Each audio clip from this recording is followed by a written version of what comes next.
가난은 항상 가난을 부른다는 이야기 들어보셨나요? 가난함은 대물림 된다고들 하잖아요. 정말 뼈 빠지게 가난한 집에서 태어나 한평생을 허덕이며 살다 지금에 와서야 지난 일이거니 하면서 살 수 있게 된 50대 여자입니다. 참 50년을 힘들게 매일같이 부르튼 손을 부여잡고 울면서 잠이 들었는데 보일러 따끈하게 나오는 집에서 두 다리 뻗고 자니 행복하네요. 어떻게 된 사연인지 참으로 궁금하시죠?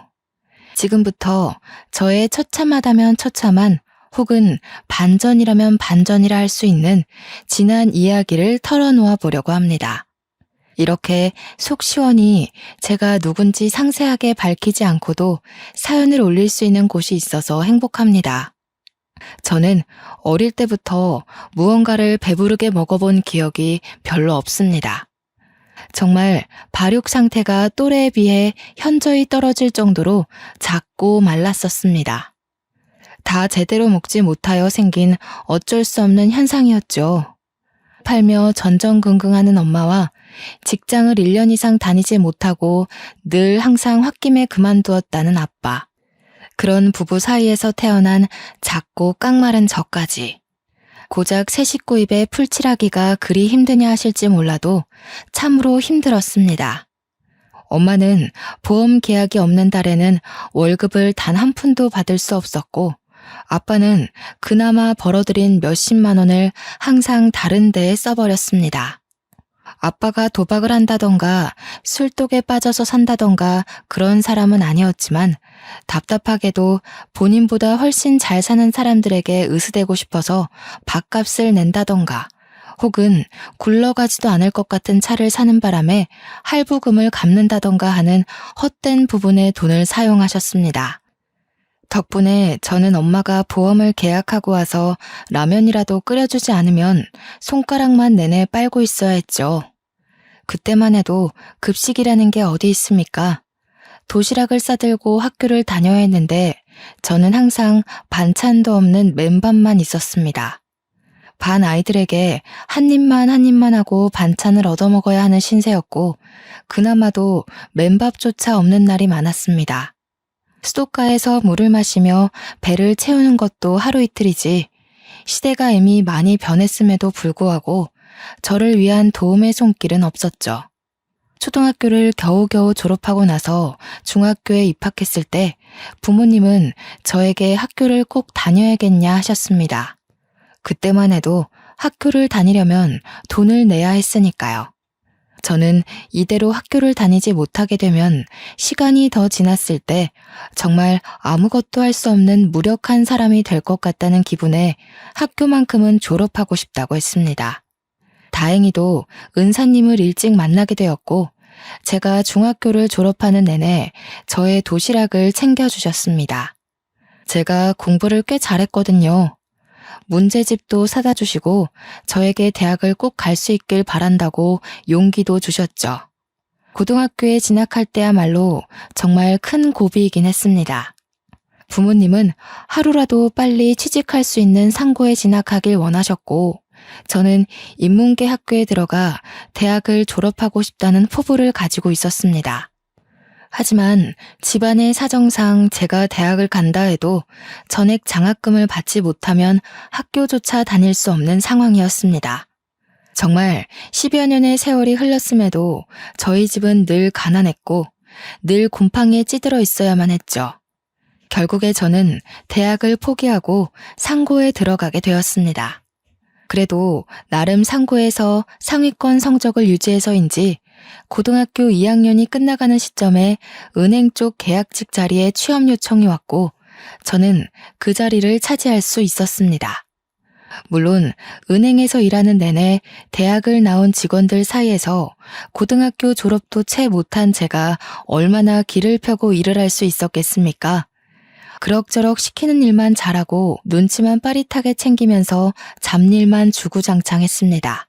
새 옷을 사입는 것도 새 신발을 사시는 것도 저에게는 오로지 사치로 연결되는 일이었기에 정말 큰맘 먹고 엄마가 시장에서 사다 주신 11,000원짜리 낮은 구두 그게 제가 매일같이 신는 신발이었습니다.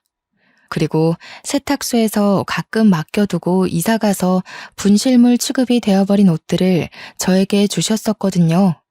그 맞지도 않는 옷들을 우겨넣고 제 옷인 마냥 출근을 해야 했습니다. 저에게 새로운 정장을 사는 건 정말 꿈에도 상상 못할 일이었거든요. 분명 엄마는 보험 일을 하시고 회사를 계속 때려치우시던 아빠도 대리운전 일을 하면서 간간히 돈을 벌어오는 게 틀림없는데 왜 우리 집 살림은 나아지지 않을까 슬펐습니다.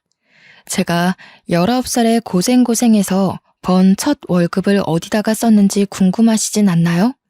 첫 월급은 부모님의 내복을 사는 거라 했지만 우리 부모님에게 내복을 사줘봐야 돈으로 가져오란 소리만 할 것 같아서 저는 제 용돈 2만 원을 빼고 전부 엄마를 드렸습니다. 제 월급 봉투를 보고 나서야 웃으면서 고생했다고 말하는 엄마. 얼마나 제가 은행에서 구박대기 취급을 받는지는 모르면서 월급 봉투에만 관심 있는 엄마. 저는 정말 속이 상할 대로 상해버렸지만 그래도 우리 집 형편이 힘드니까 그래서 엄마도 웃음을 잃어가는 거야. 그렇게 생각했습니다. 엄마와 아빠를 보면서 저는 절대로 저희 아이에게는 가난을 대물림해주지 않을 거라 굳게 다짐했습니다. 자식들이 눈치를 보면서 사는 건 원치 않는 일이었거든요. 그렇게 1년 동안의 계약직 업무가 끝나고 은행 측에서는 저를 잘랐습니다. 한번 써봤는데 그 정도 일은 직원들끼리 돌아가면서 해도 될 것 같다는 이유에서였죠.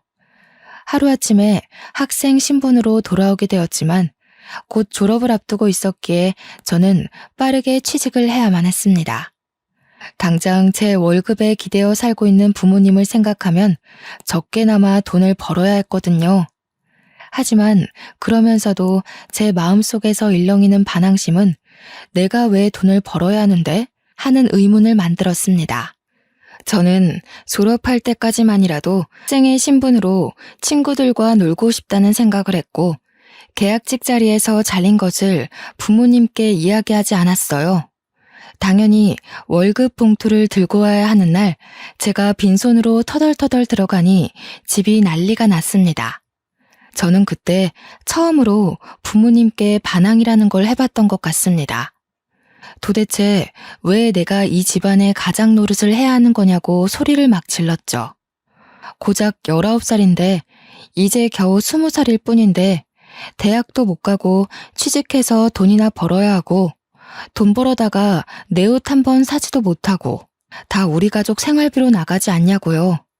생활비는 부모가 벌어서 자식을 책임져야지 어떻게 된 게 성인이 되지 못한 자식이 부모를 책임지고 있냐고 소리를 막 질렀습니다. 정말 미친년처럼 울면서 고래고래 악을 쓰니 우리 부모님의 마음도 찢어졌겠죠.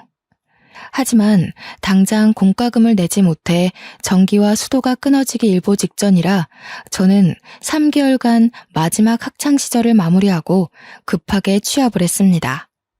자격증 딸 시간이라도 있거나 돈이라도 있었으면 좀 더 좋은 조건으로 취업이 가능할 텐데 그런 것도 하지 못할 상황이 너무 마음 아팠죠.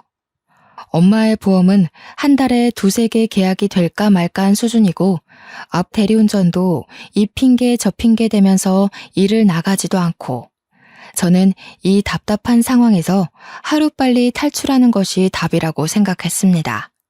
결국 취직하게 된 곳은 제가 원하던 회사와는 거리가 완전 먼 사채업장이었습니다. 고리대금으로 힘든 사람들에게 돈을 빌려주고 그들의 장기까지 쏙 빨아먹는 악명 높은 사채업장이요. 굳이 20살 먹은 여자애가 왜 그런 데서 일을 하냐 할지 몰라도 월급은 은행보다 훨씬 빵빵했습니다. 하루빨리 돈을 벌어 어떻게든 자격증을 차곡차곡 모아 남들이 우러러볼 수 있는 기업에 취직을 하자는 일념으로 일단 입사를 한 곳이었죠. 그곳은 무척이나 험악한 곳이었습니다. 늘 항상 울고불고 매달리는 사람들이 가득한 곳이었어요. 하루는 손가락이 잘린 남자가 찾아와서 울면서 이 상태로 어떻게 돈을 갚느냐고 한 번만 봐달라고 애원하다 쫓겨나고 하루는 얼굴이 퉁퉁 부은 여자가 찾아와서 빌고 소심하게 돈을 빌리러 왔다가 이자율에 놀라서 낮아빠지는 사람들도 덜어 있었고요. 그런 사람들에게서 빼앗은 돈이 제 월급으로 들어온다는 사실이 기가 막히면서도 산 사람은 살아야지 하는 생각이 들었습니다. 은행에서 보았던 잡일 업무 덕분에 저는 사채업장에서도 빠르게 적응을 할 수 있었죠. 악덕한 사장이었지만 직원들을 챙기는 것 하나는 다른 업주들보다 확실했던 사장님은 저를 참 예뻐해 주셨습니다. 저에게 몰래 용돈을 찔러주시기도 하고 틈틈이 자격증 공부를 할 수 있게 배려도 해주셨고요. 다른 직원들도 저에게 언제까지 이런 곳에서 일할 수는 없지 않냐면서 하루라도 빨리 번듯한 곳에 취직하라고 용기를 주셨죠. 저는 그곳에서 남편을 만나게 되었습니다. 지질이 박복하기도 하지 어떻게 된 게 첫사랑을 사채업장에서 만나게 된답니까? 그것도 빚을 잔뜩 져서 무일푼으로 사채업장에서 일을 하는 남자였습니다. 사장님께 진 가족들의 빚을 대신 갚느라 월급 대신 빚을 탕감한다는 조건으로 일을 하고 있었죠. 사장님과 남편네 부모가 서로 아는 사이라 험한 일을 당하는 대신 그런 조건을 두고 빚을 삭감해주고 있었던 것이었습니다. 우리 집도 가난한 마당에 가난한 남자를 만나면 안 된다는 것을 머리로는 알고 있었지만 마음은 그렇지 못했습니다. 이미 제 마음속에 자리 잡은 그 사람을 밀어내는 것이 도무지 쉽지 않았습니다. 남편 또한 같은 마음이었습니다.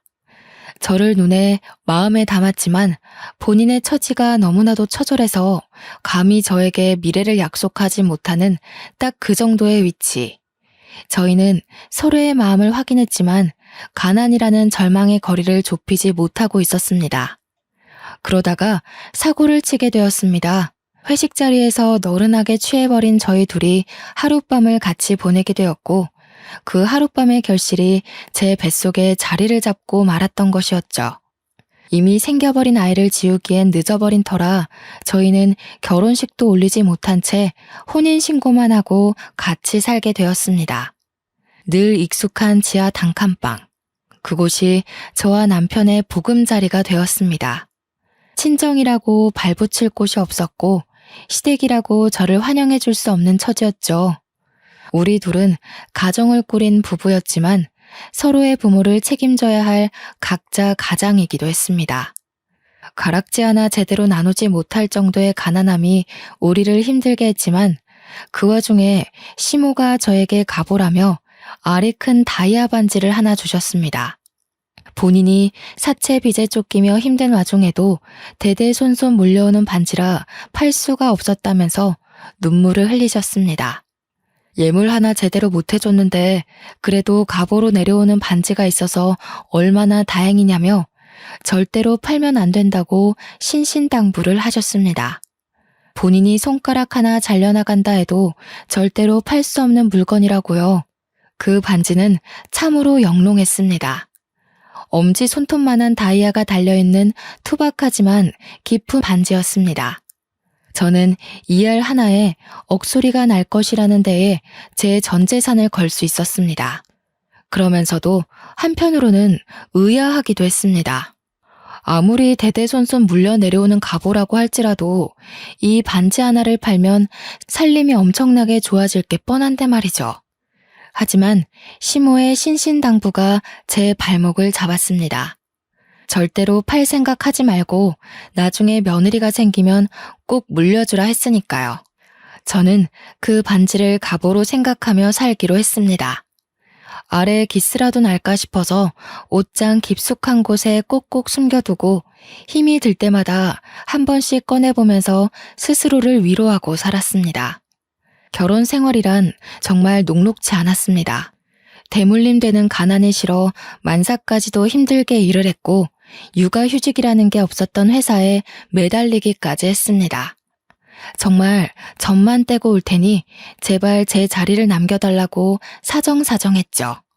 사장님께서는 애엄마가 무슨 일을 할 생각이냐고 집에서 조용히 내조나 하라고 말씀하셨지만 무일푼으로 일을 하는 남편을 생각해봐달라고 빌었습니다. 남편이 돈을 벌어오질 못하는데 우리 아이는 뭘 먹고 살 수 있겠냐고요. 저는 정말 출산을 하고 50일밖에 안 된 아이를 업고 화장실에서 젖을 물려가면서 사채업장에 출근을 했습니다. 직원들이 전부 아이 울음소리에 예민해질 수밖에 없는 상황이었지만 저는 눈칫밥을 먹으면서도 버텨냈습니다. 사장님은 사무실 내에서 금연을 선포하셨고 직원들은 저를 향해 손가락질했지만 저는 꿋꿋하게 버텼습니다.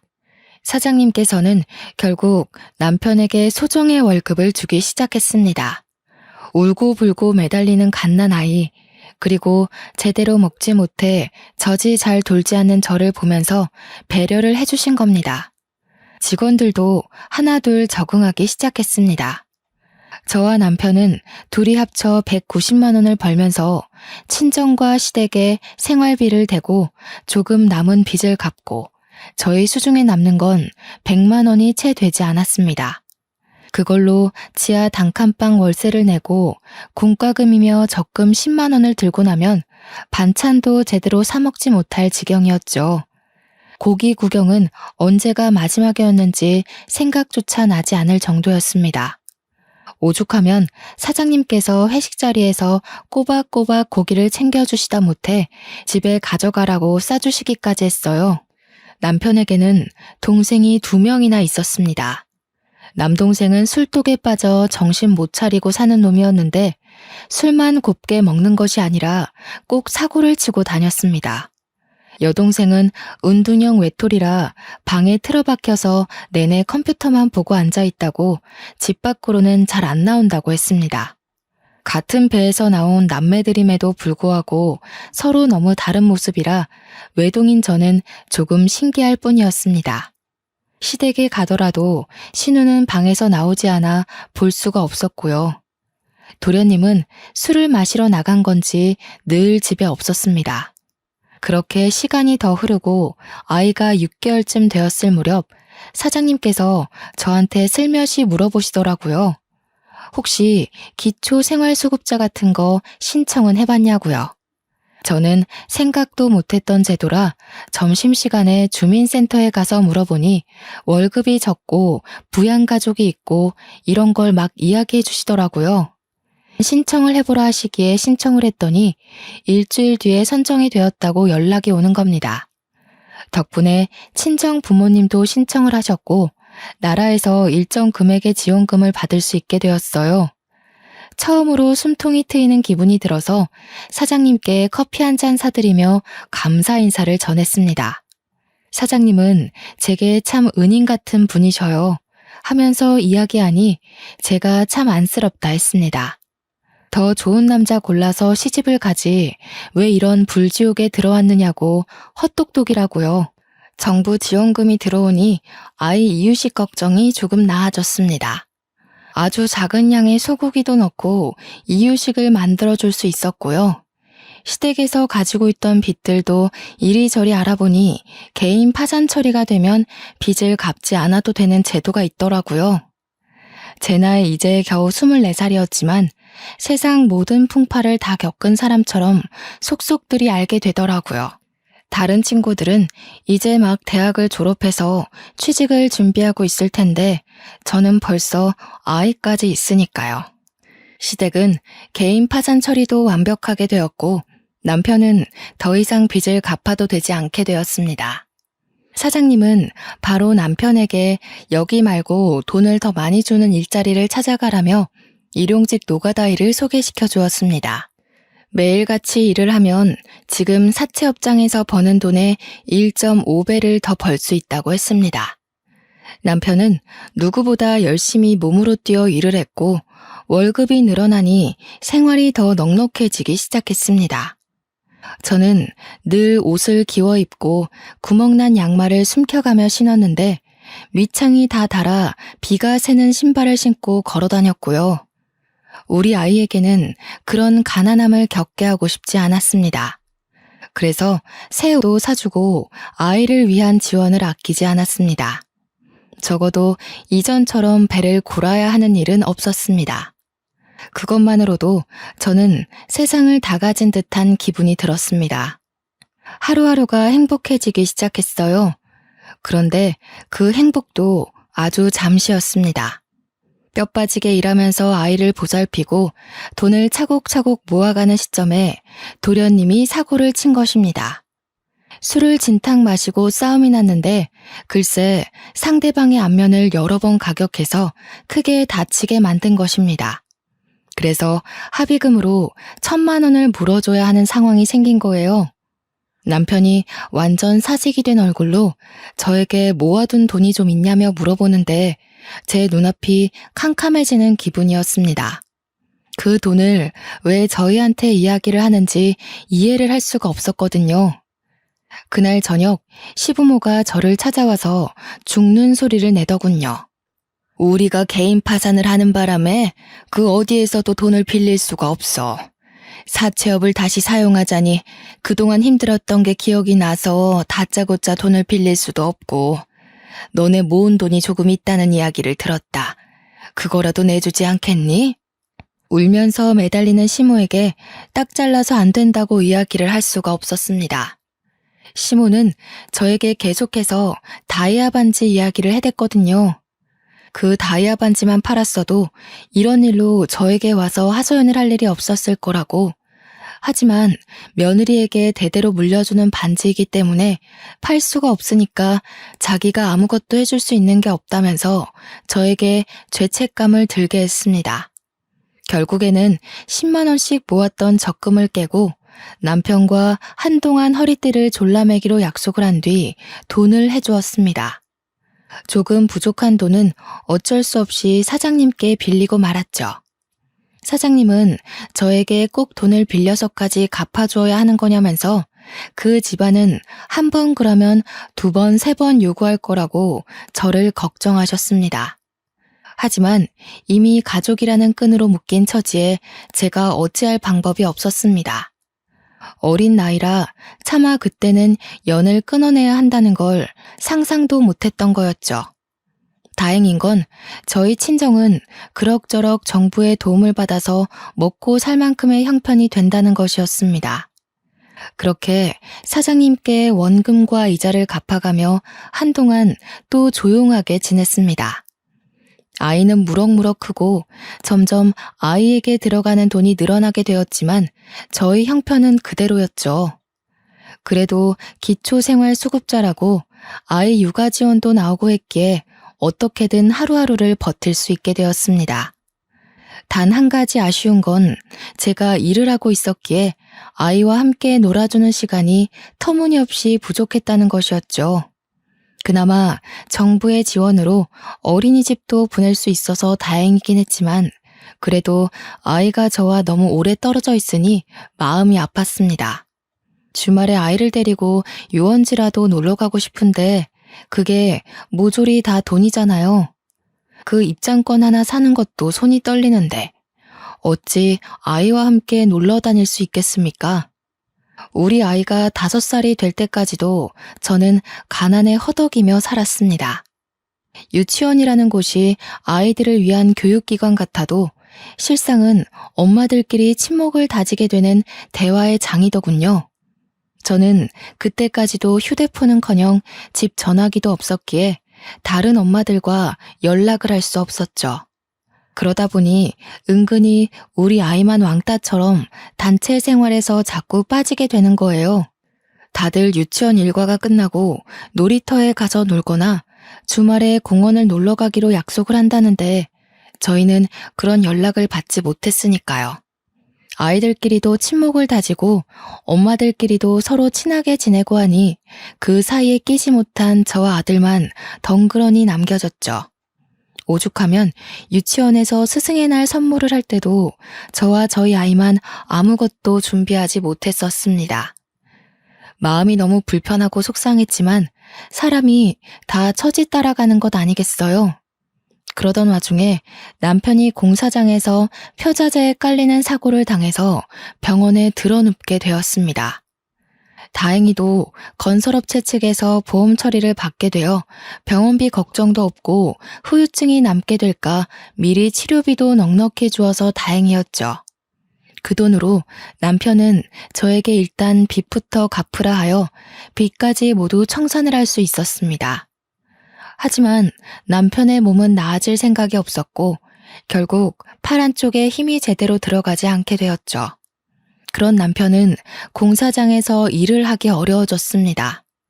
한순간의 사고로 팔 한쪽을 제대로 쓰지 못하게 된 남편에게 들어온 보험금 치고는 너무 적은 돈이었죠.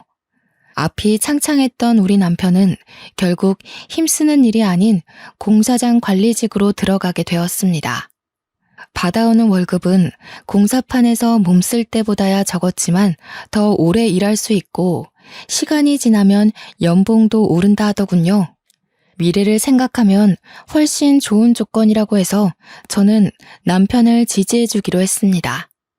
월급이 줄어서 조금 힘들 때에 친정엄마의 보험 계약이 잘 되어 친정에서도 저를 도와주실 수 있게 되었고요. 하지만 항상 일이 술술 풀리면 또 막히는 부분이 찾아오게 되잖아요. 우리 신우가 대형 사고를 치고 만 것입니다.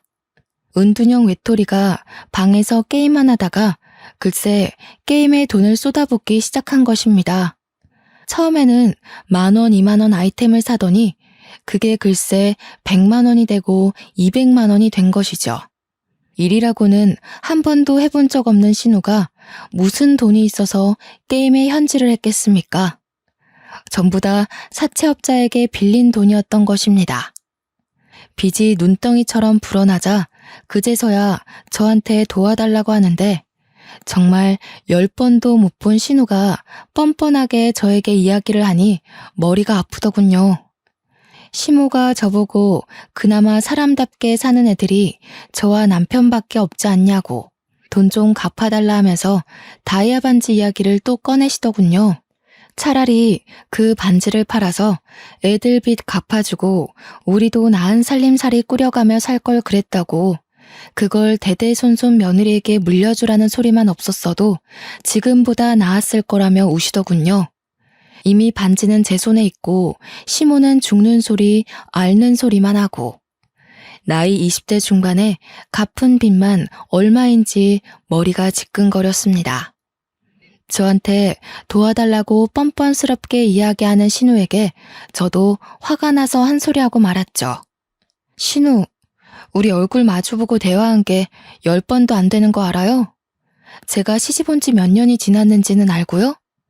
신우도 나이가 있는데 언제까지 방에 틀어박혀서 게임만 하실 거예요. 빚은 스스로 갚는 게 좋겠어요. 일을 하세요. 그러자 신우가 아주 거품을 물면서 저한테 달려드는 게 아니겠어요? 저는 신우의 달려드는 손을 요리조리 피해가면서 소리쳤어요. 도련님 빚 갚아준 걸로 모자라서 고작 게임하다가 쓴 사채 빚까지 제가 떠안을 필요가 있냐고요. 신우 사지도 멀쩡한데 스스로 일해서 갚아라. 돈의 무서움을 알아야 한다고 제 할 말을 다 했습니다. 그런데 신우의 입에서 나오는 말이 너무나도 충격적이었어요. 내가 왜 밖에서 일도 못하고 사지 멀쩡한데 방에서만 가만히 지내는 줄 알고선 하는 소리야? 이게 다 큰오빠 때문이야. 큰오빠 때문에 내가 대인기피증에 걸려서 방에만 틀어박혀 있는 거라고. 이야기인 즉슨 제 남편이 신우가 어릴 때부터 엄청 괴롭히고 구박을 했다고 하더라고요. 근데 남매 사이에 사이가 좋았던 시기도 있고 나빴던 시기도 있을 수 있잖아요? 도련님도 보니까 신우 구박 엄청 하는 것 같던데 제 남편만 물고 늘어지는 걸 이해할 수 없었죠. 그리고 그게 다 언제적 이야기인데 아직까지도 방에 틀어박혀서 지낸단 말입니까?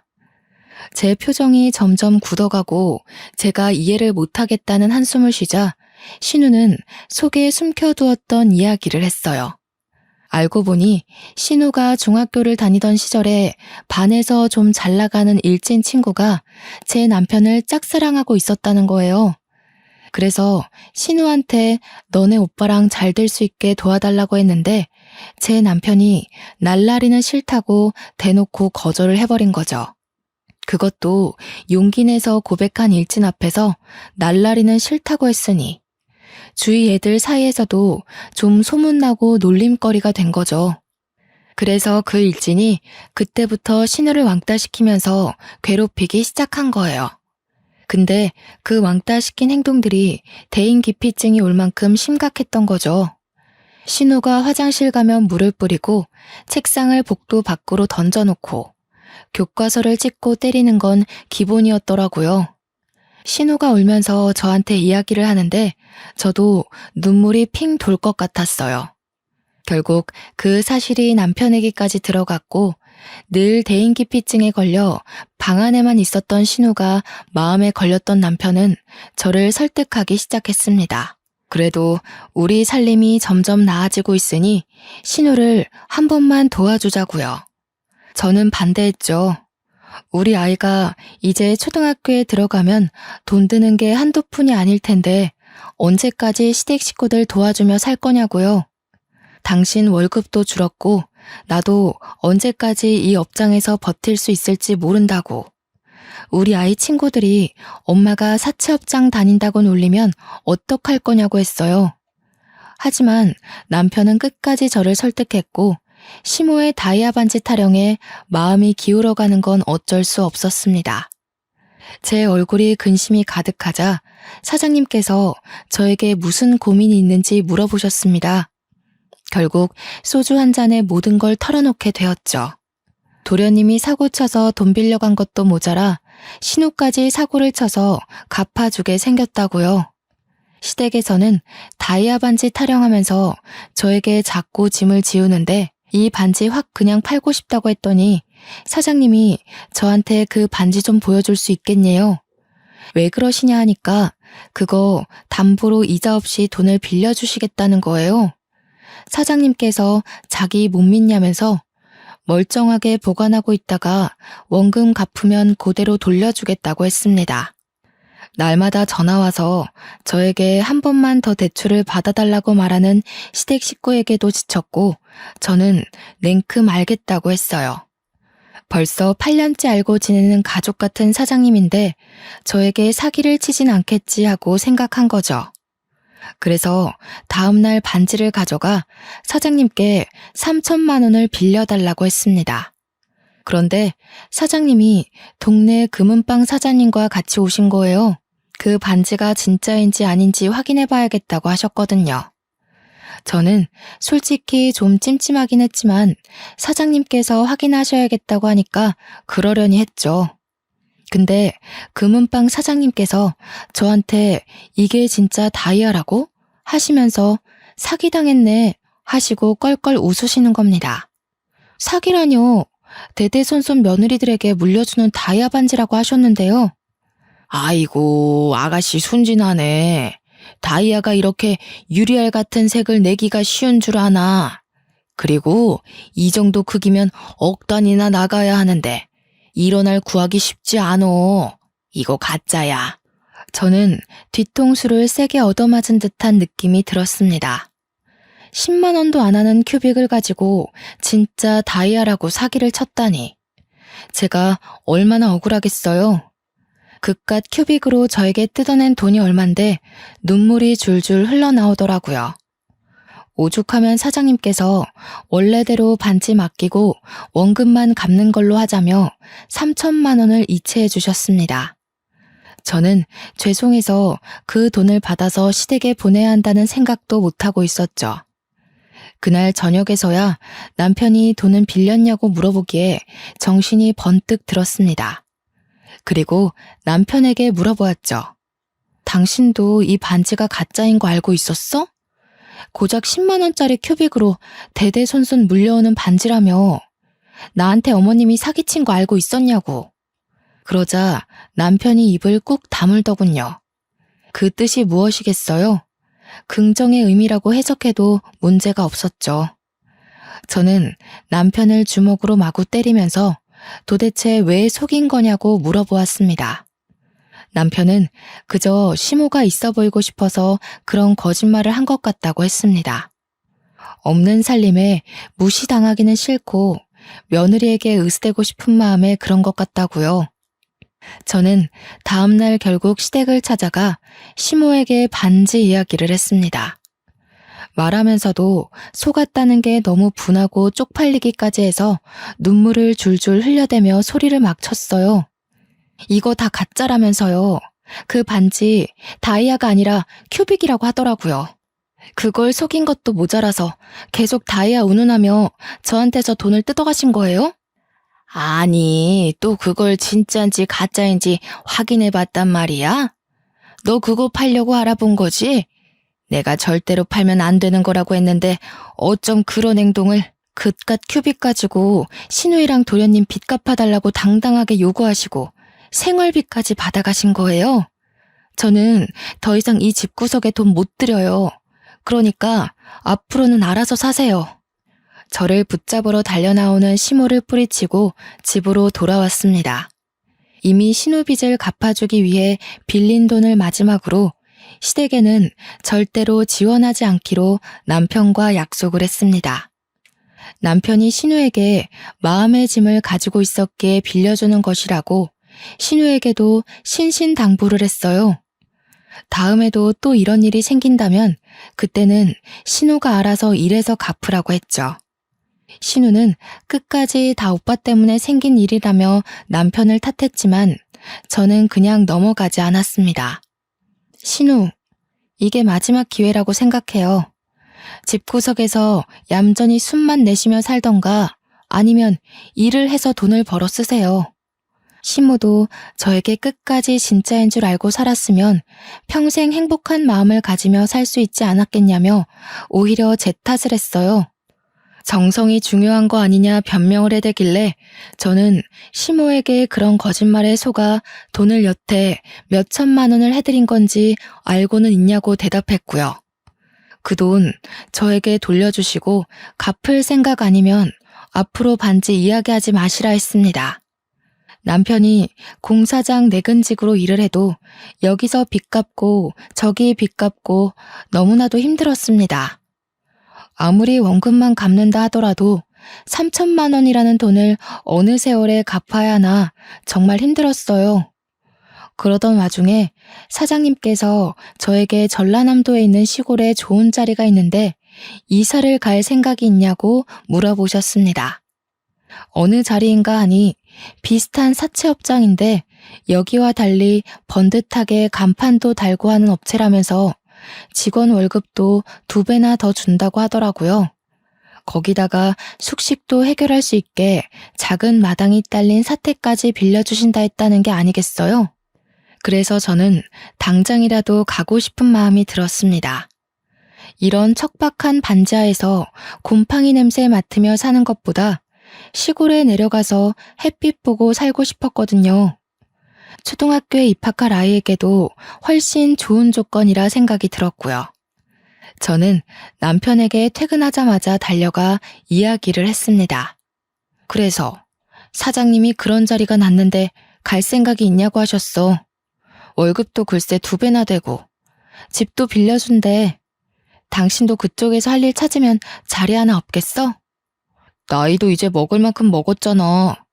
30이나 먹어놓고 왜 아직까지 생각이 이리 짧아? 우리가 시골에 내려가면 우리 부모는 누가 챙기고 동생들은 누가 책임을 져? 저는 그 말에 할 말을 잃은 사람처럼 남편을 바라볼 수밖에 없었습니다.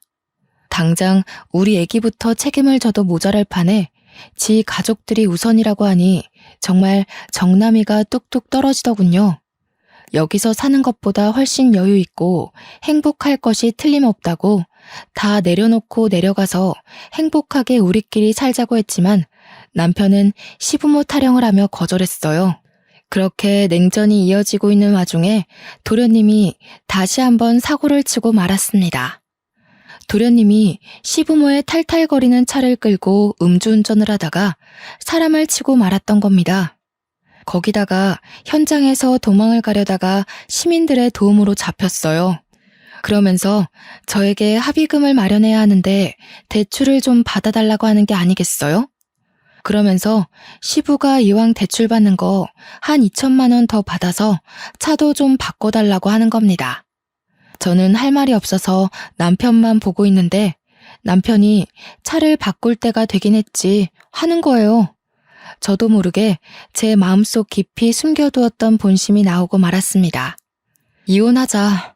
더 이상은 못 살겠다. 시모는 저한테 어쩜 저리 무서운 소리를 눈 하나 깜빡 안 하고 하냐며 소름이 끼친다고 했고, 시부는 우리가 얼마나 우스웠으면 그런 소리를 잘도 하냐고 비꼬았어요. 사람이 너무 열이 받으면 오히려 차분해지더라고요. 남편은 저를 빤히 바라보고 있고, 유치장에 있는 도련님은 자기 합의금 어떻게 되는 거냐고 소리치고 있고, 저는 남편에게 말했습니다. 더 이상은 너랑 얼굴도 마주하기 싫다고. 이혼하자고요. 시댁 식구들은 저에게 남편 없이 얼마나 잘 살 수 있을 것 같냐면서 여자 혼자 애 키우는 게 쉽냐고 소리를 질러댔어요. 저는 상관없다고, 죽이 되든 밥이 되든 당신네들이랑 엮이지만 않으면 행복할 것 같다고 했습니다. 다음날 출근해서 사장님께 전라도로 가겠다고 했고, 이혼도 할 거라고 했습니다. 그러자 사장님께서 아주 잘 생각했다면서 이혼 선물로 빚은 갚은 걸로 쳐주겠다고 하시는 거예요. 하지만 이혼 서류 제대로 도장 찍어야지만 탕감을 해주시겠다고 했습니다. 저는 그 길로 남편에게 이혼 서류에 도장을 찍으라고 종용했고, 남편은 3일을 버티다가 결국 제 요구를 들어주었습니다. 양육비는 죽어도 못 준다고, 먹고 살 돈도 없다고 우는 소리를 하길래 나중에 한 번에 받겠다고 으름장을 놓았어요. 저는 아이를 데리고 전라도로 이사를 왔고, 저희 친정 부모님도 함께 내려오셨습니다. 어차피 대리운전이나 보험은 지역에 상관없이 일을 할 수 있었으니까요. 저는 부모님께서 아이도 돌봐주시고, 오히려 시골에 와서 더 뛰어놀고 친구들과 잘 지내는 아이를 보며 마음의 안정이 찾아오더군요.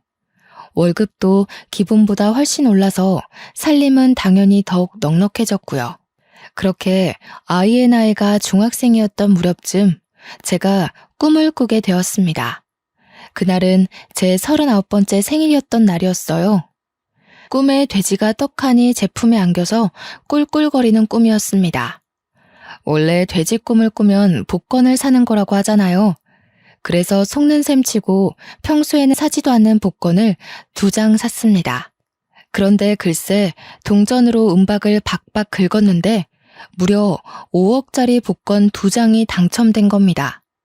저는 1장도 아니고 2장이나 당첨되어 정말 턱이 빠질 정도로 입을 떡하니 벌리고 말았죠. 꿈인가 싶어서 볼을 꼬집어 봤는데 아프더라고요.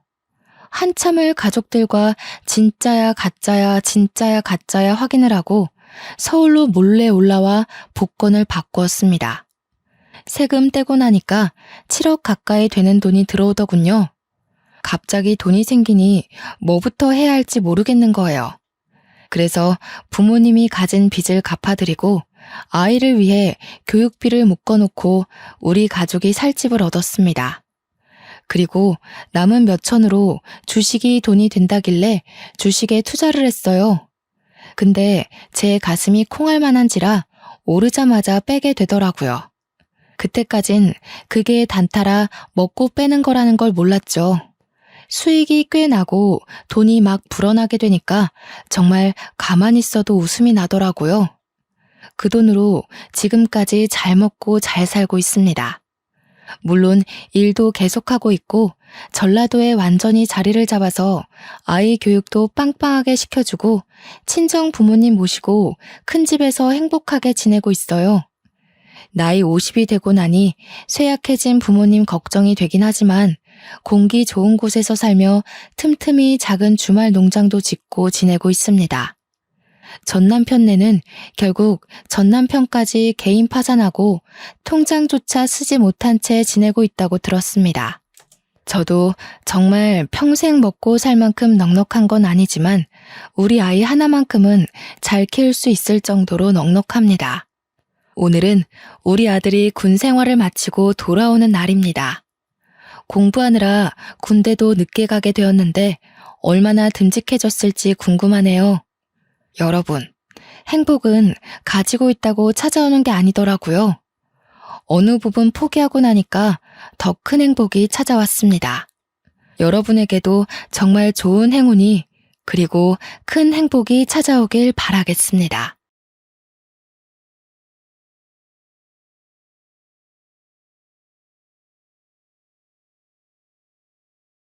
돈, 돈, 돈. 돈이 뭔지 정말 세상에 이렇게 더럽고 치사한 일이 생길 수 있나 싶어 답답한 마음에 사연을 올리게 되었습니다. 저는 30대 후반의 여자로 아주 기가 막힌 일이 저에게 벌어지는 바람에 제 인생에 오점을 남기고 말았습니다. 얼마나 대단한 사건인지 궁금하시죠? 지금부터 제가 차근차근 모든 일을 설명해 드리도록 하겠습니다. 나름 사이다 가득한 이야기이기도 하니까 끝까지 들어주세요. 요즘은 다들 결혼을 늦게 하는 추세라고 하잖아요. 오히려 결혼까지 하면 그나마 다행이죠. 보통은 30대 중반 넘어서 연애도 안 하고 있으면 비혼 선언 많이들 하더라고요. 저도 딱히 운명을 맡길 만한 남자가 나타나지 않아서 그럭저럭 이대로 살다 죽지 뭐 하는 마음으로 살고 있었습니다. 솔직히 연애라는 게 귀찮긴 하잖아요. 고작 사랑이라는 감정 가지고 누군가에게 휘둘리고 싶은 마음도 별로 없고요. 그래서 저도 뭐 집에서는 언제 남자 데려오냐, 시집 언제 가냐 난리를 쳐도 한 귀로 듣고 한 귀로 흘려버리고 있었습니다. 그러다가 명절에 친척들이 죄다 집에 모였는데 우리 집에 진짜 밉상 이모가 하나 있거든요. 우리 엄마랑 어릴 때부터 생긴 것부터 행동거지 하나하나 비교당하면서 자랐다더니 60을 훌쩍 넘긴 나이에도 여전히 자격지심에 쩔어있는 이모요. 그 이모가 아니나 다를까 시집을 아직도 못 갔다면서 저를 구박대기 취급을 하기 시작하는데 짜증이 확 나더라고요. 못 간 게 아니라 안 간 거라고 이야기를 해도 결론은 너 만나는 남자 없잖아 로 끝났거든요. 우리 엄마도 반박해주고 싶어도 제가 남자 안 만나는 건 사실이니까 이렇다 저렇다 이야기도 못하고 부들부들 하셨죠. 근데 우리 이모가 저한테 남자 하나 소개받을래? 이러는 거 아니겠어요? 솔직히 찝찝해서 이모가 소개시켜주는 남자는 절대로 소개 안 받으려고 했어요. 처음에 우리 엄마도 어디 팔 하나 없는 남자 데려다 놓는 거 아니냐면서 질색을 했고요. 그만큼 이모가 우리 엄마한테 자격지심 있었던 사람이니까 고운 혼처는 안 데려올 거라고 생각했던 거죠. 근데 이모가 막 펄쩍 뛰면서 나한테 딸 있었으면 그 집에 시집 보냈지 이러면서 남자도 멀끔하게 생겼고 직장도 꽤 좋은 데 다닌다고 하더라고요. 저도 뭐 어디 가서 빠지지 않는 직장에 다니면서 착실하게 돈 모으며 살고 있는 사람이었거든요. 옆에서 듣고 있던 삼촌들도 그 정도 되는 사람이면 한번 만나나 봐 하면서 부추기길래 여기서 아니요? 했다가는 안 좋은 소리 나올 게 뻔해서 알겠다고 했습니다. 뭐 만나보고 영 아니다 싶으면 잘 안 됐다고 하면 그만이니까요. 솔직히 옆에서 삼촌이고 아빠고 저한테 잔소리 퍼붓기 1초 전 표정만 짓지 않았어도 그 선자리는 안 나갈 수 있었는데 하필이면 그 자리를 덥석 물어버리는 바람에 제 팔자가 아주 심각하게 꼬이기 시작했습니다. 정말 팔 하나 없는 사람이 나온 건 아닌지 긴장되시죠? 선자리 당일에 제 앞에 앉은 남자는요. 진짜로 멀끔하고 허우대 좋고 성격까지 괜찮은 남자였습니다. 아니, 이모가 나한테 이런 자리를 내어준다고? 싶을 정도로 너무나도 괜찮은 사람이 떡하니 나타나서 이야기를 시작하는데 목소리도 얼마나 좋은지 글쎄 고막이 녹아내리는 느낌이 났다고나 할까요? 무엇보다 생긴 게 진짜 제 스타일이었습니다. 너무 진하게 생기지도 그렇다고 흐리멍텅한 인상도 아니고 눈가가 살짝 째지긴 했지만 야실야실한 게 매력 덩어리였어요. 한마디로 홀딱 같다 이거죠. 저에게 애프터 신청을 했고 저는 당연히 수락했고 뭐 그렇게 한 번 더 보고 두 번 더 보고 세 번 더 보고 자연스럽게 밥만 먹던 사이에서 커피도 마시고 영화도 보고 손도 잡고 주말에도 만나 평일에도 만나 연애를 한 셈이죠. 선자리의 기본 전제가 뭔지 다들 아시잖아요. 결혼. 그 족쇄 같은 두 글자. 하지만 우리는 뭔가 선자리에서 조건을 딱 따져들고 이 정도면 평생 함께해도 되겠어. 그런 느낌보다는 정말 연애 결혼을 하는 듯한 느낌이었어요. 서로에게 푹 빠져버렸고 주위는 온통 꽃밭으로 보이는 그런 착시 현상까지 느끼게 되었죠. 나이도 꽉 찼겠다. 서로 좋아 죽겠다. 결론은 뭐다? 바로 결혼이다. 양가에서는 골칫덩어리들 하루라도 빨리 해치워버리자는 마음으로 집 누가 해올래? 혼수 내가 해갈게. 예물 예단 어찌할래? 생략할까? 이 정도의 대화만 나누고는 바로 식장부터 잡아버렸습니다. 길일이라던데 하면서 운을 띄운 시모는 고작 3개월 남짓 남은 날짜를 들이밀었고 내 딸이 이러다 처녀귀신 되는 거 아니냐 하던 우리 엄마는 당장 좋다고 하셨습니다. 혼전 임신도 아닌데 3개월 만에 결혼을 해버리니까 주위에서는 솔직하게 말해봐라. 애 가진 거 아니냐. 닥달하고 진짜 피곤했네요. 청첩장도 돌릴 시간 없어서 막 하루에 서너 명씩 돌아가면서 만나서 전해주고 세상에 결혼이 이렇게 피곤한 일인지 꿈에도 몰랐다는 거 아니겠어요. 행복할 줄만 알았던 시간에 금이 슬슬 가기 시작한 건 식장 예약까지 마친 어느 날이었습니다. 그동안 시부모랑 같이 밥을 먹었던 적이 없어서 한 끼 식사라도 같이 해야 하나 하던 시점에 시댁에서 밥을 먹자고 집으로 절 부르셨어요. 아무래도 결혼 날짜까지 잡았다고 하지만 처음으로 댁으로 방문해서 인사를 드리러 가는 자리니까 최대한 단정하게 차려입고 선물도 사들고 갔습니다. 아무 생각 없이 손님이니까 하고 갔는데 혹시나 밥이라도 하라는 건 아닐까 싶어서 긴장하게 되었죠. 하지만 제 예상과 달리 이미 밥상은 다 차려져 있는 상태였어요. 얼른 앉아서 밥 먹자 하는 시부의 말에 냉큼 밥상을 보는데 진짜 진수성찬이더라고요. 신이 나서 밥 숟가락을 들어 맛있게 먹고 있었어요. 그러다가 문득 시모의 밥을 봤는데 그대로인 거예요.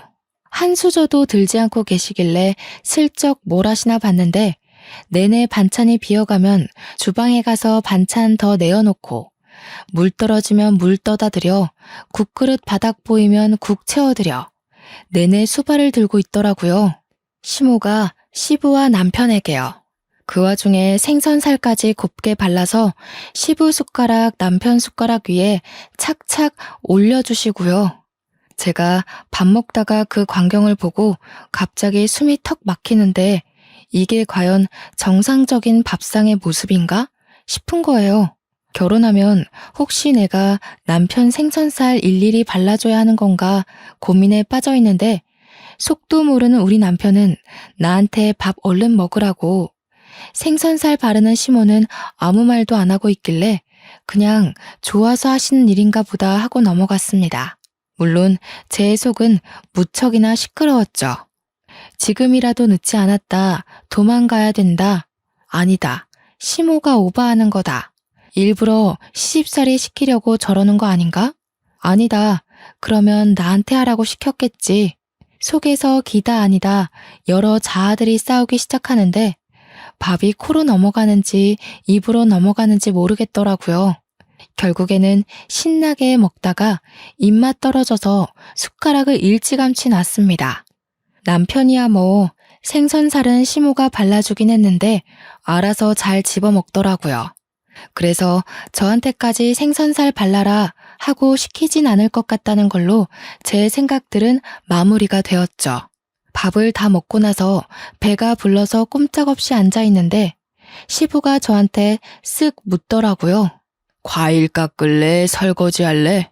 저는 그 말에 완전 바짝 얼어가지고 네? 네? 만 반복했어요. 제가 못 알아들은 척하고 가만히 있으니까 남편이 그제서야 아이고 내가 설거지 할게 하면서 일어나더라고요. 그러니까 옆에서 제 반응을 살피시던 시부가 남편한테 어디 남자가 부엌에 들어가려고 그러냐고 고추 떨어진다고 하는 겁니다. 저는 그 말에 또 한 번 놀랐죠. 예비 며느리 앞에서 그런 말을 아무렇지 않게 한다는 게 너무나도 가부장적으로 보이고 저희 집 정서와 맞지 않아 보였어요. 제가 약간 얼어서 싸늘한 표정으로 시부와 남편을 바라보고 있으니 시모가 중재한답시고 나서더라고요. 설거지야 이따가 세아가 가고 본인이 하면 된다면서 과일을 깎으시더라고요. 솔직히 이미 곱지 않은 시선으로 시댁을 바라보게 된 저는 그 말조차 저에게 눈치를 주기 위해 하신 말 같았습니다. 시부가 조용히 시모가 깎은 과일을 먹으면서 저한테 들으라는 식으로 궁시렁거리셨어요. 실력 좀 볼라 했더니 띵. 제가 그 말에 숨을 헉 하고 들이키니까 남편이 그제서야 우리 집 귀한 손님한테 자꾸 뭘 시키려고 하는 거냐면서 시부한테 핀잔을 주더라고요. 시부도 남편이 나서서 제 편을 들어주니까 더 잔소리는 못하고 조용히 과일만 드시다가 방으로 들어가셨고요. 시모는 옆에서 시부 편 든답시고 이제 가족인데 무슨 손님 같은 소리를 하냐고 남편이 데려다 준다고 해서 시댁을 나왔는데 머릿속이 엄청나게 복잡했어요. 이 결혼 진짜 하는 게 맞나? 이제라도 도망쳐야 하는 거 아닌가? 하면서 위약금이 얼만지 계산을 때리고 있는데 남편이 선수를 치대요. 저한테 걱정하지 말라고. 지금 머릿속 복잡한 거 다 보인다면서 어차피 결혼하면 분가할 거고 이런 일 절대로 안 시킨다고 저한테 약속을 걸더라고요.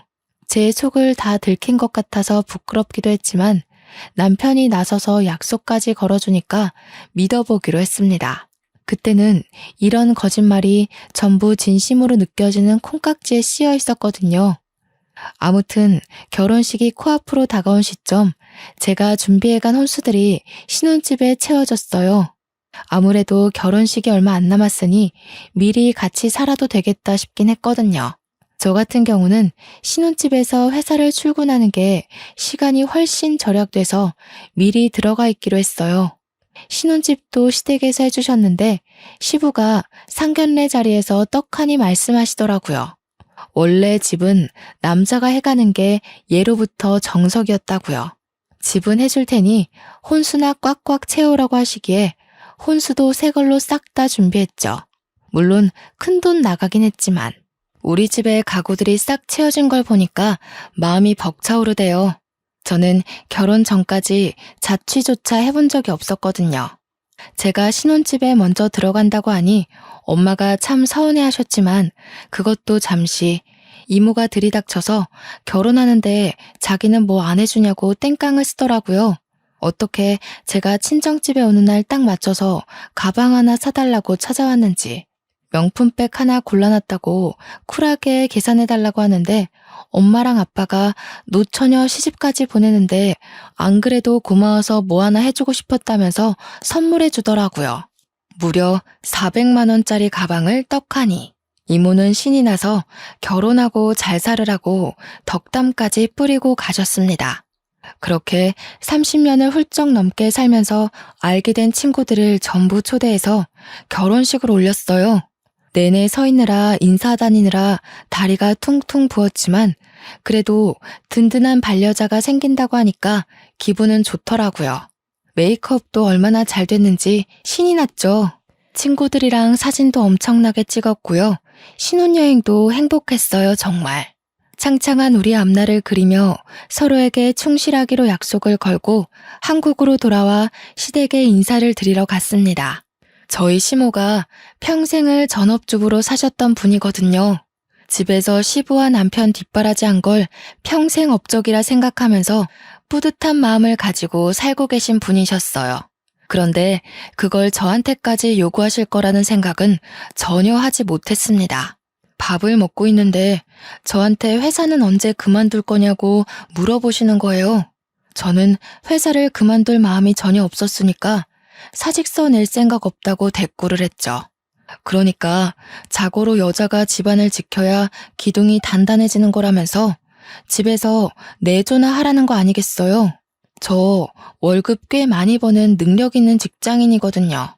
그래서 요즘 시대에 맞벌이 안 하면 애도 못 키운다고 대답하니까 시부가 버럭 화를 내시면서 우리 아들 밥은 누가 차려주냐는 거예요. 그런 말 듣는데 괜히 깨갱하기 싫고 더 드세게 나가고 싶은 마음이 불쑥 드는 거 있죠. 그래서 맞벌이니까 같이 하는 거 아니겠어요? 하고 대답했더니 저를 확 째려보시는데 무섭더라고요. 시부가 저한테 자기 때는 그런 거 용납이 안 됐다면서 맞벌이 하는 집은 다 남편이 능력 없고 하찮아서 그런 거라 인식됐다고, 우리 아들 잘났는데 왜 맞벌이 하냐? 시무를 본받아서 집에서 내조나 하라고 하시대요. 저는 그럴 맘 없어요.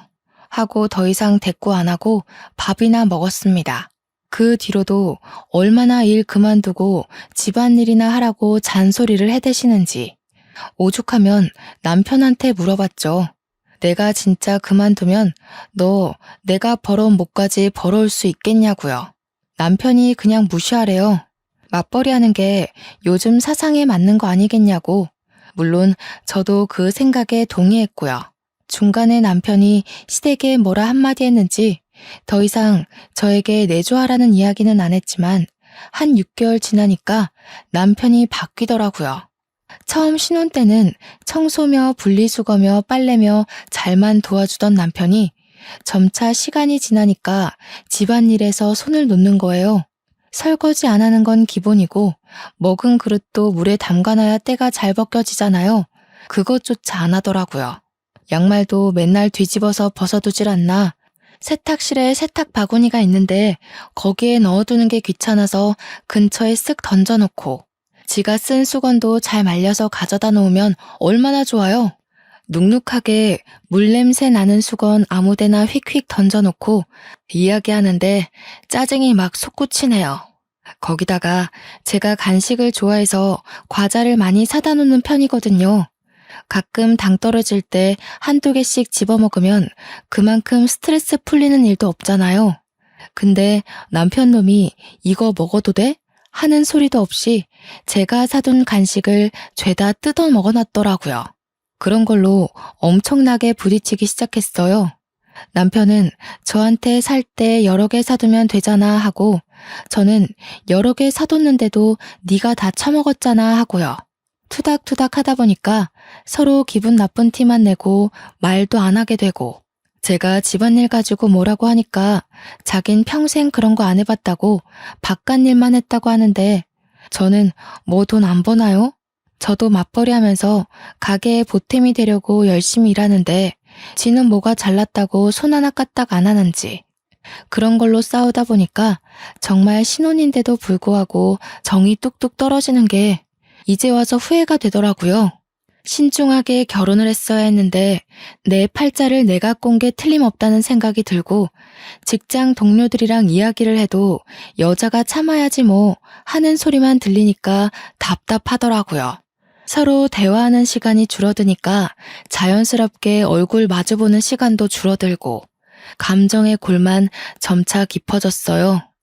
남편은 여전히 나 할 줄 몰라 이런 이야기만 하고, 저는 제발 시키는 것 좀 하라고 잔소리하고요. 그러다가 사건이 터지게 되었습니다. 지금 생각해도 정말 기가 막히는 일인데요. 집을 왜 시댁에서 해줬다고 했잖아요. 남편이 결혼하고 한 1년쯤 되었을 무렵에 저한테 갑자기 이사를 가자고 하는 게 아니겠어요? 지금 집도 24평으로 둘이 살기에 무척이나 넉넉한 집이었고 저희 회사랑 가까워서 상당히 마음에 들었던 집이었거든요. 뜬금없이 남편 명의로 매매해주신 집을 굳이 팔고 이사를 가자고 하길래 저는 이해가 안 됐죠. 근데 지금 집이 남편 회사랑은 거리가 꽤 있었어요. 남편 회사는 시댁이랑 가까웠거든요. 아니나 다를까 저한테 시댁 근처로 이사를 가자고 하는 게 아니겠어요? 그래서 저는 싫다고 딱 잘라서 이야기를 했습니다. 시댁 근처로 이사를 가게 되면 저희 회사랑은 1시간 정도 떨어지는 거리래요. 아침에 출퇴근 전쟁도 심하고, 그리고 남편이 차를 끌고 다녔지 저는 대중교통 타고 출퇴근을 했거든요. 제가 시댁 근처로 이사를 간다고 해도 영업직인 남편이 차를 저한테 양보할 일도 없을 거고 출퇴근용 차를 사자니 유지하기가 힘들 것 같고요. 그래서 굳이 이사를 가야 할 필요를 못 느끼겠다. 다시 생각해 보자고 했습니다. 시댁에서 안 그래도 집에 와라 하면서 주말마다 불러대는 게 짜증났는데 그 근처로 이사를 가면 맨날 오라고 하지 않겠어요? 저는 남편에게 최대한으로 제 의견을 말했죠. 지금 생활이 편하고 좋은데 굳이 그쪽으로 가야 할 이유가 뭐냐고 하니까 남편이 그냥 그렇게 하자면 그런 줄 알고 따라오래요. 이미 집을 내놨다고 하면서요. 제가 완전 기겁을 해가지고 집을 이미 내놨다는 게 무슨 소리냐, 왜 상의도 없이 그런 짓을 했냐고 했죠. 이미 집을 보러 간 사람이 둘이나 있다는 겁니다. 글쎄 이게 무슨 마른 하늘에 날벼락 떨어지는 소린지 제가 기가 막혀서 허허 하고 있자 남편이 쐐기를 박더라고요. 어차피 우리 집에 세준 내 명의의 집인데 내 마음대로 할 수 있는 거 아니냐고요. 자기는 출퇴근하기도 너무 멀어서 힘들고 엄마 밥 먹으면서 살고 싶다는 거 아니겠어요? 제가 물론 회사 일이 바빠서 배달 음식 시켜 먹는 일이 많긴 했지만 엄마 밥이 먹고 싶어서 시댁 근처로 이사를 가자는 게 말인지 방구인지, 게다가 출퇴근 시간이 늘어나는 걸 생각하면 도무지 저를 위한 결정이라고는 생각이 들지 않았죠. 그래서 죽어도 싫다, 못 나간다 하니까 부동산에서 집 보고 간 사람이 내일 계약하고 싶다고 다시 들리겠다고 했대요. 그러니까 이미 일은 다 쳐놓고 저한테는 통보만 한 거죠. 이 남편이라는 놈이 심지어 시댁 근처에 이사를 갈 집으로 봐뒀더라고요. 제가 얼마나 기가 막히겠습니까? 남편은 계속 내 명의의 집이니까 를 반복하시면서 저는 열이 머리 끝까지 뻗치니까 눈에 보이는 게 하나도 없더라고요. 그래서 제가 어떻게 할게요? 너무 빡쳐서 남편 골프채를 들고 나왔습니다. 남편은 저한테 일방적인 통보를 해놓고 지가 좋아하는 주말 예능을 보고 있었거든요. 그래서 골프채를 휘둘러서 TV를 깨버렸어요. 진짜 콰직하는 소리랑 함께 화면이 산산조각이 나는데 손은 시원하더라고요. 남편은 완전 바짝 얼어서 저한테 이게 무슨 짓이야? 하고 소리를 지르는데 저는 웃겨서 웃어버렸습니다. 저의 한 방에 몇백만 원짜리 TV 화면이 이렇게 깨져버릴 수 있다니 참 쉽구나 싶어서요. 저한테 미친 것 같다고 막 손가락질을 하면서도 제 손에 골프채가 있으니까 가까이는 못 오더라고요. 그래서 제가 남편을 향해서 말해줬습니다. 네 집이라서 네 마음대로 한다며. 혼수 내가 해왔잖아. 나도 내가 사온 거 내 마음대로 할 수 있는 거 아니야? 왜? 당해보니까 기분 나빠? 그러니까 차마 가까이 오진 못하고 화는 나니까 저한테 말로 막 퍼붓더라고요. 이렇게 폭력적인 여자인 줄 몰랐다면서 무서운 여자네 하면서 부들부들거렸어요. 저는 티 부시고 나니까 속이 너무 시원해서 그대로 방에 들어가 침대를 차지하고 잤습니다. 그렇게 그냥 이사까지 무산이 됐으면 좋았을 텐데 아쉽게도 이미 집은 내놨고 시댁 근처 집에 계약까지 걸었다는데 어쩌겠어요. 이사를 갈 수밖에 없는 상황이 되어서 채 1년도 살지 못한 집 아쉬움을 남겨두고 떠나야만 했습니다. 진짜 집을 살 때 어떻게 해서든지 지분을 얻어냈어야 했는데 그러지 못한 게 제 천추의 한이었죠. 결국 시댁 근처로 이사간 저는 예상대로 시도 때도 없이 불려대는 시부모 때문에 탈모가 올 지경이었습니다. 저랑 남편이 둘 다 9시 출근 6시 퇴근이거든요. 근데 저는 회사랑 거리가 멀어졌으니까 퇴근하고 집에 오면 7시 반 정도 된단 말이죠. 남편은 직장이 완전 코앞이 돼서 6시 반이면 이미 집에 도착하고도 남는 시간이고요. 그러면 저보다 1시간 정도 일찍 도착하는 거잖아요. 그 사이에 시댁에 가는 겁니다. 남편이 이유는 시모가 해준 밥이 먹고 싶어서래요. 남편이 6시 반에 시댁에 가면 밥을 먹기 시작하고요. 저는 7시 반에 도착하면 자연스럽게 시댁으로 가게 되는 거죠. 그러면 남편이랑 시부모가 먹고 남은 반찬에 남은 밥 먹고 제가 뒷정리를 다 해야 되는 거예요. 몇 개 없는 반찬으로 밥 먹는 것도 서러워 죽겠는데 지들이 처먹은 밥그릇까지 설거지하라고 하니까 제가 뿔이 안 나겠어요? 거기다가 제가 설거지하고 있는 동안 지들은 하하호호 웃으면서 과일을 먹고 있더라니까요. 한동안은 너무 짜증이 나서 제가 팔자에도 없는 야근을 일부러 자처해서 했어요. 집에 늦게 들어오니까 또 언제 일 그만두고 내조를 할 거냐면서 저한테 너네 회사에 일하는 사람이 저밖에 없냐고 궁시렁거리는데 진짜 듣기 싫었어요. 머리털을 하도 쥐어뜯어서 원형 탈모까지 왔고요. 제가 작정하고 늦게 퇴근을 해도 9시면 9시, 10시면 10시 저를 꼭 시댁에 부르는 겁니다. 뭐 라면이라도 끓여주랴? 하면서 설거지 더미로 저를 안내하고 시집 온 지 1년이 갓 넘었을 뿐인데 평생 없었던 주부 습진까지 생겨버렸습니다. 설거지를 할 때도 고무장갑 끼면 때가 안 진다고 고무장갑도 못 끼게 했거든요. 그날도 꾹꾹 참은 스트레스를 가득 안고 시댁에 가서 밥을 먹고 혼자 열심히 설거지를 했어요. 속으로는 식기세척기라도 사다 놓을까 하면서 깊은 빡침을 억누르고 있었죠. 회사 일이 고된 시점이라 힘이 들어서 설거지 끝나자마자 남편한테 이제 집에 가서 쉬자고 했습니다. 혼자 가면 또 혼자 간다고 뒤통수에 대고 잔소리 하시는 분들이었거든요. 몇 번 차라리 자고 가라고 붙잡기도 했는데 하루 이틀 자다 보면 합가하자고 할 것 같아서 그건 절대 싫다고 했죠. 가자고 하는데도 남편이 엉덩이를 바닥에서 뗄 생각을 안 하는 거예요. 그래서 완전 정색하고 가자니까 왜 자꾸 안 일어서냐고 시부모 앞에서 화를 냈더니 남편이 저를 힐끔 보는 겁니다. 그러더니 보고 싶은 예능이 있어서 그것만 보고 일어나자고 하는 거예요.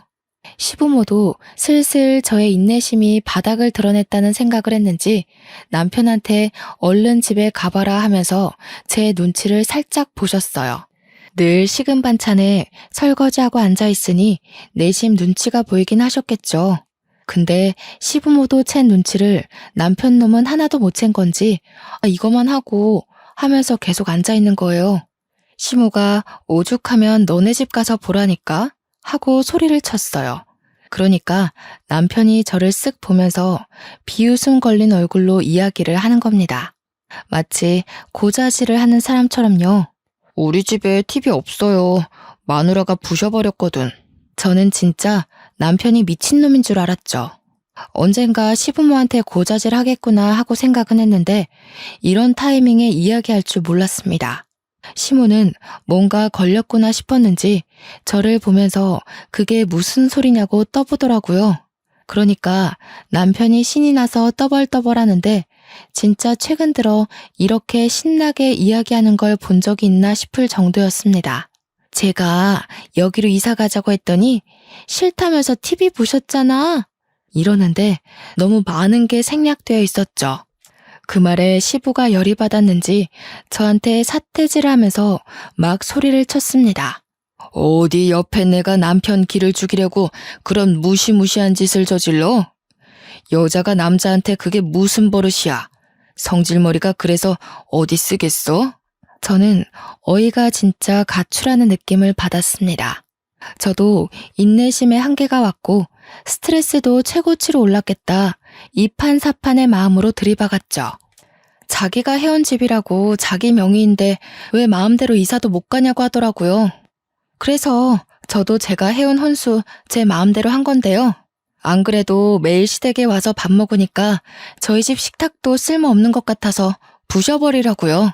제가 그렇게 이야기하면서 저는 책상에서 밥 잘 먹거든요 까지 덧붙이니까 남편은 기가 막히다는 얼굴을 하고 있고 시부는 얼굴이 시뻘겋게 달아오르더라고요. 시모는 사색이 돼서 말 한마디 못하고 입을 떡 벌리고 저를 보고 있었고요. 차라리 시댁 인간들이 저를 미친년 취급하는 게 낫겠다 싶었죠. 그 전까지는 그래도 어른이니까 시키는 대로 다 하고 그랬는데 이제는 막 나가기로 결심을 했습니다. 주말에 시댁에서 갈비 구워 먹게 건너오라 했지만 분명 저는 갈비만 굽다가 뼈에 붙은 양념만 먹고 집에 올 게 뻔했거든요. 그래서 남편한테 너나 가라고 나는 매운 떡볶이나 시켜 먹을란다 하고 배달 음식을 시키고 지방령처럼 앉아 있었어요. 남편이 우리 엄마가 부르잖아 하는 대로 듣는 척도 안 하고 떡볶이 먹었고요. 평일에도 집에 와서 저녁 먹으라 하며 부르시길래 설거지 저 다 시키시게요? 안 갈래요 하고 집에 와서 라면 먹었어요. 그러니까 시부모랑 남편이 어디 어른이 오라는데 안 오냐고 화를 내는 겁니다. 참다 못해서 결국 아빠한테 SOS 요청을 보냈습니다. 제가 그동안 있었던 일들을 쭉 이야기하고 본때를 보여달라고 징징거렸더니 엄마는 저한테 아무리 그래도 사돈인데 하더라고요. 그런데 아빠는 씩씩거리면서 우리 귀한 딸을 이러면서 당장 내가 제대로 먹여주겠다고 하시는 거예요. 그러더니 아빠가 남편에게 전화를 걸어서 바로 이번 주에 처가로 오라고 이야기를 했다고 하더라고요. 남편이 무슨 일 있냐고 물어봤는데 밥이나 먹자며 부르셨다고 기대하라고 하셨습니다. 우리 아빠가 셰프시거든요. 꽤 유명한 양식 레스토랑 셰프인데 요리를 당연히 엄청 잘하신단 말이죠. 주말에 남편이랑 저랑 가니까 우리 집은 남자가 요리하는 집이라면서 남편 보고 주방 일을 도우라고 하셨어요. 남편은 어리동절해 하면서도 아빠가 시키니까 어쩔 수 없이 양파를 까기 시작하는데 눈이 퉁퉁 붓도록 울었더라고요. 진짜 제가 너무 웃기고 속 시원해서 대놓고 웃을 순 없었지만 저도 눈물 참느라 힘들었네요. 아빠가 계속 남편 쉬지도 못하게 일 시키고 저는 누워서 TV만 봤네요. 밥 먹었을 때도 남편이 앉아있지 못하게 이거 가져와라 저거 가져와라 실컷 부려먹다가 고기를 한 입 드시고는 남편에게 한 소리 하셨어요. 우리 사위가 집에서 아무것도 안 하는갑다. 고기 맛이 질긴 걸 보니 요리할 줄도 모르네. 남편은 얼굴 새빨개져가지고 아무 말도 못하고 저는 크크거리고 밥 다 먹고 나서는 아빠가 남편한테 우리 집은 남자가 설거지하는 집이라고 앞치마까지 손수 메어주셨습니다. 남편은 당황했지만 어떻게 하겠어요? 장인 장모가 눈 시퍼렇게 뜨고 쳐다보고 있는데 남편은 입이 삐죽 나왔지만 싫은 소리 하나 못하고 설거지를 했습니다. 그런데 아빠가 양식 셰프라고 하셨잖아요. 조리할 때 쓰시는 팬이 무쇠팬이란 말이에요.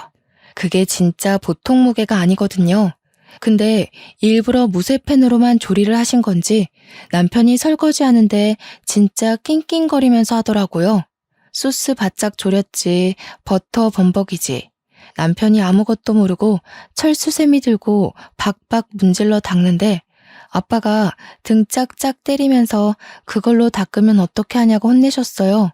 코팅 다 벗겨지면 펜 쓸 수도 없다면서. 아빠가 등 짝짝 때리면서 그걸로 닦으면 어떻게 하냐고 혼내셨어요.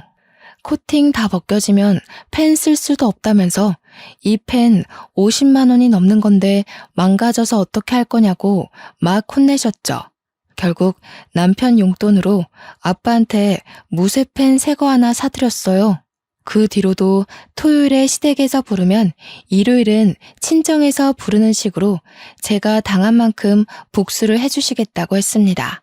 다짜고짜 주말에 불러서 아빠가 남편한테 자네 팔에 힘이 너무 없는 거 아니냐고 무쇠펜 들고 집에서 요리를 하려면 팔 힘이 세야 한다고 하시더라고요. 남편이 어리동절해 하니까 팔굽혀펴기 해보라며 몇 개나 하나 보자고 하시더니 플랭크는 몇 분 하냐고 대결을 하자고 하더라고요. 우리 아빠가 평소에도 요리할 때 팔힘 키워야 한다고 운동을 열심히 하시거든요. 항상 사무실에서 앉아서 일하고 밖에 나가 술이나 마시는 남편이 아빠를 어떻게 이길 수 있겠어요? 엄마도 처음에는 말리려고 하다가도 시댁 다녀온 이야기를 하면 눈에 쌍심지를 켜고 남편을 지켜보더라고요. 팔굽혀펴기 10개도 못하니까 그래서 어디 남자 구실은 하겠냐고 괜히 면박도 주시고요. 아빠는 집에서 집안일을 하면 팔힘도 세지니까 집에 가서 집안일 하라고 잔소리 하셨죠. 저는 너무너무 속이 시원해서 미칠 지경이었습니다. 그런데 이런 대치 상황이 한 달이 넘어가고 두 달이 가까워지니까 남편이 저한테 슬슬 짜증을 내기 시작했어요. 우리 집 가봐야 좋은 이야기 못 듣고 내내 집안일만 돕다가 오니까 가기 싫은 거겠죠. 아빠가 어김없이 주말에 오라고 하니까 전화 끊자마자 저한테 버럭 성질을 부리는 게 아니겠어요? 야, 해도 너무한 거 아니냐? 우리 엄마 아빠가 너 시집살이 좀 시켰다고 나한테 똑같이 해야 돼? 그래도 눈치는 있는지 이게 우리 부모님이 사위 당해보라고 하는 짓인 건 알고 있더라고요. 그러면서 저한테 어떻게 똑같이 하려고 드냐면서 소름이 돋는다고 막 궁시렁거리는데 이게 소름까지 돋을 일인가요? 지는 고작 한 달 넘게 당했지만 저는 벌써 몇 개월째 이 생활을 했는데 말이죠. 하도 못한다, 이번만 빠지자 난리를 치길래 아빠한테 제가 연락해서 이번 주에는 못 갈 것 같다고 했어요.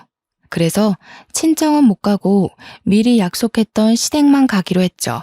어차피 저야 철면핍 깔고 아무것도 안 하고 눈치 없는 척 할 예정이라 괜찮았어요. 시댁에 가서 정말로 아무것도 모르는 척하면서 내내 소파에 드러누워 TV만 봤습니다. 아들이 고생한다는 이야기를 들은 건지 시부모님도 저한테 막 이것저것 시키지 못하더라고요. 이렇게 눈치 볼 줄 알았으면 진작에 아빠한테 도와달라고 하는 건데 제가 너무 멍청하게 굴었나 싶고요.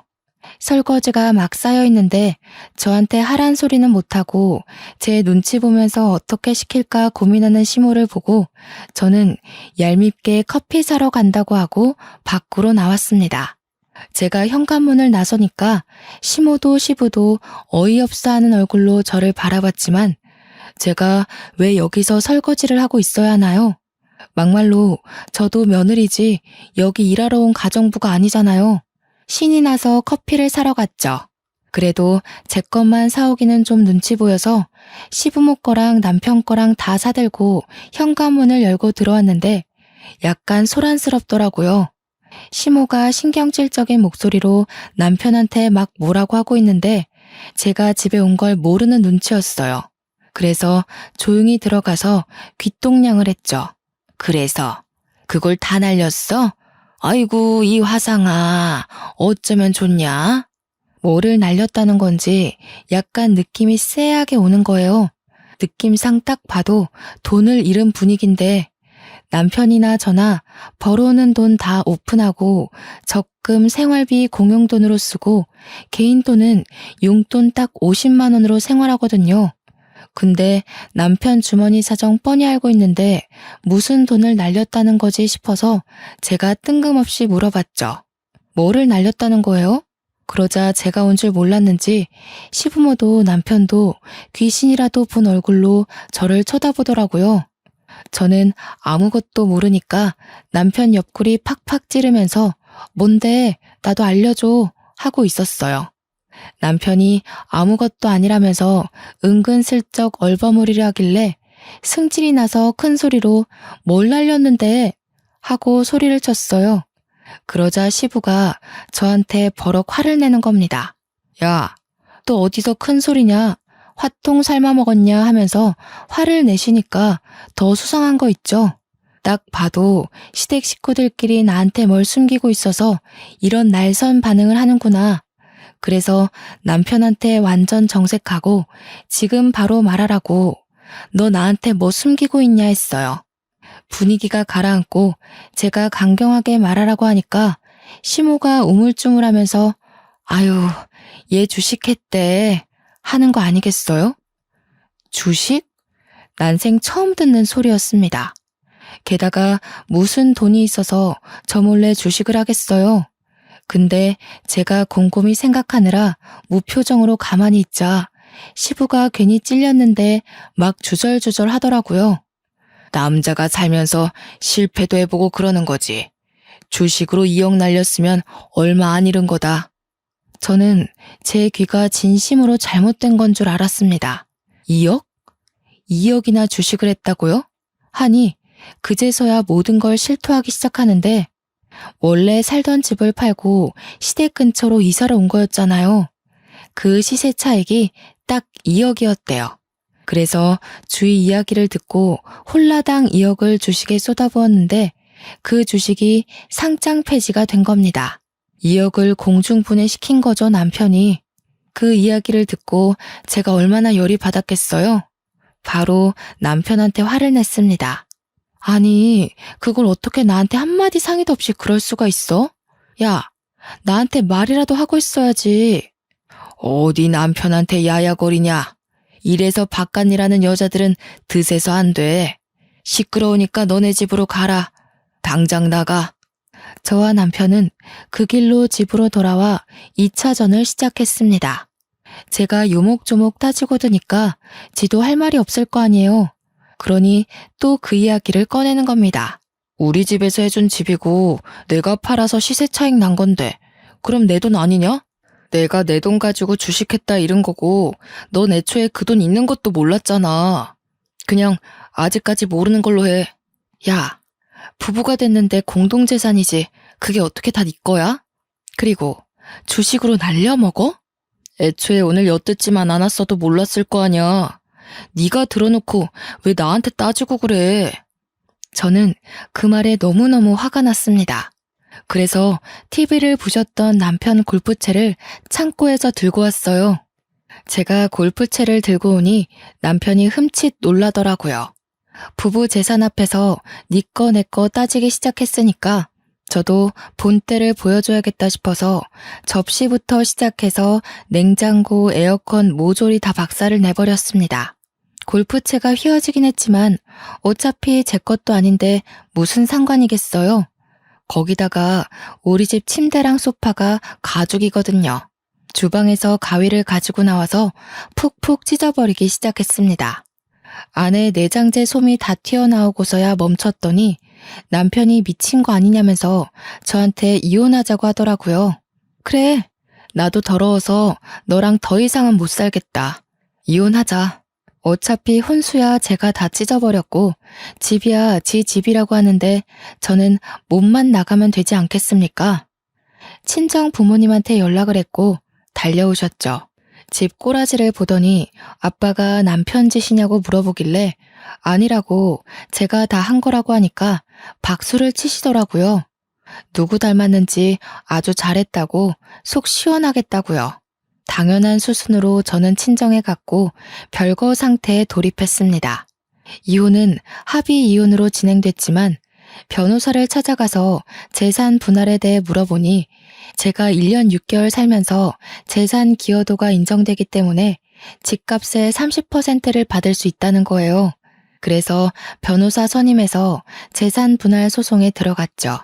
약간 꽁돈 생긴 기분이라 좋더라고요. 당연히 혼수값 이상으로 채워졌네요. 그 뒤에 서류까지 모두 처리되고 저는 완벽한 돌싱녀가 되었습니다. 친정에서 일 다니면서 제가 하고 싶은 거 눈치 안 보고 다 할 수 있으니 너무나도 행복하네요. 지난 명절에 친척들 다 저희 집 와서 제 이야기 듣고 싶어서 근질근질해 하시는데 이모는 안 오셨더라고요. 알고 보니 친척들이 모두 이모한테 어떻게 조카한테 그런 집안 인간을 소개시켜주냐고 한 소리 하셨대요. 양심 있으면 가방도 돌려주라 해서 그 가방 뺏길까봐 찾아오지도 못하는 것 같더라고요. 눈에 가시 갔던 인간들 다 치우고 나니 요즘 아주 살만 납니다. 끙끙 앓았던 사랑니를 확 뽑아버린 기분이랄까요? 저는 이 기분 영원히 만끽하면서 시원하게 남은 인생 즐길 겁니다. 제 이야기 들어주셔서 너무나도 고마워요.